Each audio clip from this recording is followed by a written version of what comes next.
thrilling story of Peyton Place.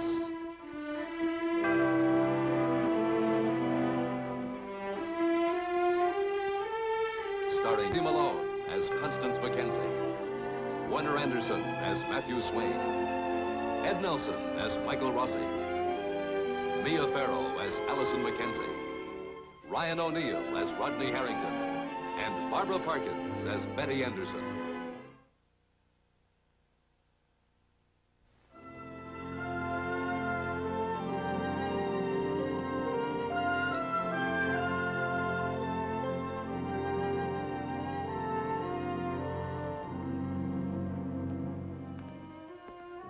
For Joe Chernak, this day, like any other, is empty and without ambition.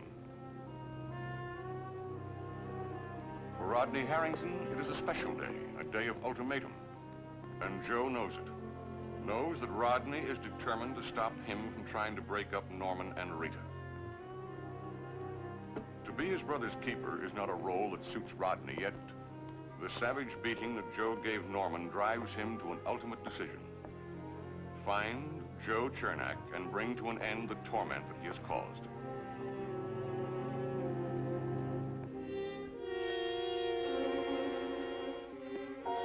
Joe's every effort to make Rita his girl again has been rejected.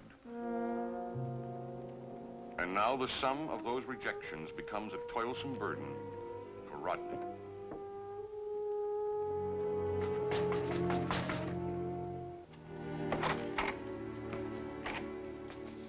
I'm looking for Joe Chernak. He's out. Well, do you have any idea where he went? Well, do you know when he'll be back? No. Are you a friend of his? I'm looking for him.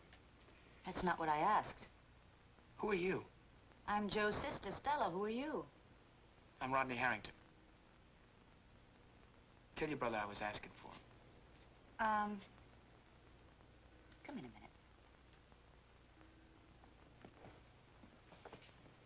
Sit down. No, thank you. Do you want a cigarette? What's this all about? Is Joe in some kind of trouble? It's a personal matter. Joe and my brother had a fight. When was this? Last night. My brother took a pretty bad beating. So he sicked you on Joe? No, he didn't sick me onto Joe. He didn't have any idea I was coming. He'd be very angry. He'd have a right to be. The kid took his lumps. Maybe next time it will be his turn to give them. His turn. Not yours. There isn't gonna be any next time. Well, are you threatening? No, I'm not threatening. Miss Chernak, this thing has gotten way out of hand. What was the fight about, do you know? Yeah, a girl. Rita Jacks. You might remember her. She used to go with your brother. I was away. Well, she's Norman's girl now. Well? And this thing is strictly between Norman and Rita. Now, if they say they're a team, it's none of Joe's business. Or yours, either. Nobody appointed you manager. Tell your brother I was asking for. Yes, I will tell Joe that he can expect you back. Yeah, and you can also tell Tell him yourself, Mr. Harrington. Evidently, it's different uptown, but I am not my brother's keeper. Oh, hello, Rodney. Dr. Rossi. Excuse me. Well, I didn't know you knew Rodney. We just met. Come in. Well, I thought it might not be a bad idea to come by and see your father again. Wasn't a very good idea. Well, it's a usual thing to see how the patients are recovering. I only meant that he's not here. He's not here. My father likes his own medicine better than yours. A hair of the hounds. Well, I'm sorry I missed him. Not that we can afford another house call. Well, there wasn't going to be any charge. Oh. Charity. Miss Chernak. Isn't that what it is? Well, that isn't what I was going to call it. Well, what would you call it? Assistance to the socially deprived? Personally, I'd rather call it charity to an old drunk. At least that's honest. Well, you call it whatever you'd like. Listen, if you'll take off your boxing gloves for just a minute, I'll explain that this visit wasn't entirely professional. Well, I thought after last night, the way I left you rather abruptly that I might come by and... Well, I thought maybe an apology was in order. I might apologize. Do you still want to? Well, frankly, no.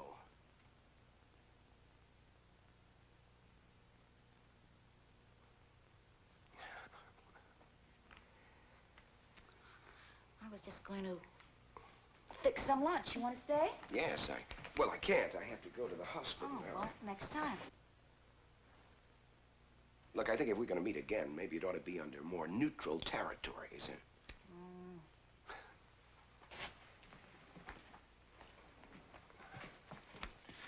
We'll see what happens.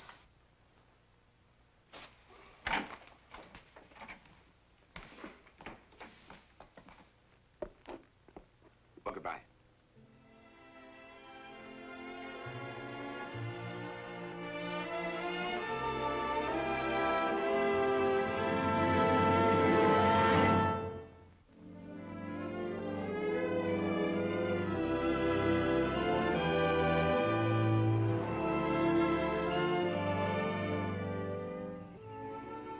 Jerry?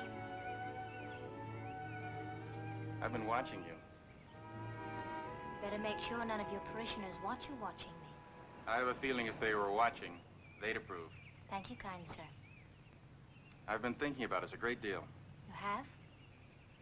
Yeah, the reason things haven't been going well, and let's face it, they haven't, is my complete lack of a romantic image. Don't put yourself down. No, really. A small-town minister evokes tea in the chancery, friendly chats, and lots of smiling. And that's not very exciting. What I need is a pith helmet and a machete and a jungle to hack through. Unfortunately, there aren't many jungles in New England, but you know what I mean. A clearing in the dense growth, a vigorous young man putting up a chapel with his own two hands. Exactly, and the natives crowding around and watching him work late into the night and then laying down their spears and joining him in his dedication. It's very impressive.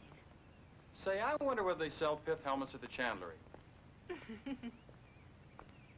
I've called you a half dozen times. I know. My mother gave me the messages. You were always out for the evening. What can I say? So you won't hurt my feelings? No, don't frown. Now I feel guilty. You were happy a moment ago and I spoiled it. No, you didn't. That's very pretty. Oh, thank you. Is that what nurses' aides are wearing these days? I'm going out later. With Stephen Cord? Yes? I knew him during our growing up years. Oh, really? Just that, I knew him. Oh, How's your mother? she's fine. Well, parting of the ways. Shall I call you again? No. Don't answer. Goodbye.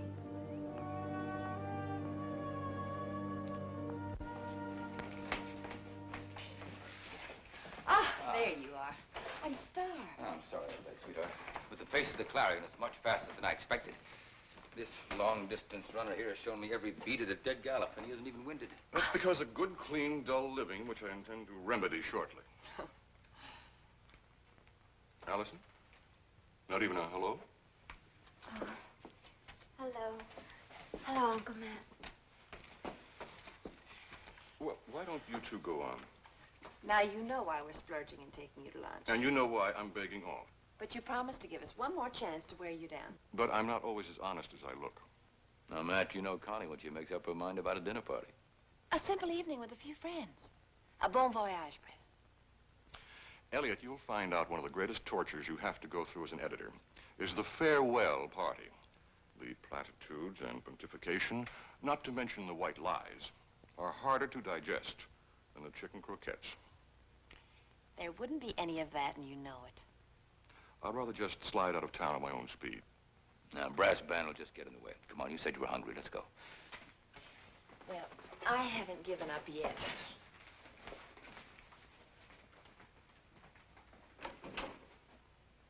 Are you going to the Schuster's party tonight? No, I'm through with all official events. When are you leaving? Very soon. I've been trying to find a present to give you. I've even looked through all those travel books there to find an idea. I wanted to give you something you could take with you wherever you go. All I have to offer is my love. Allison, I can't think of anything that I want or need more. I wish I could bring it along personally.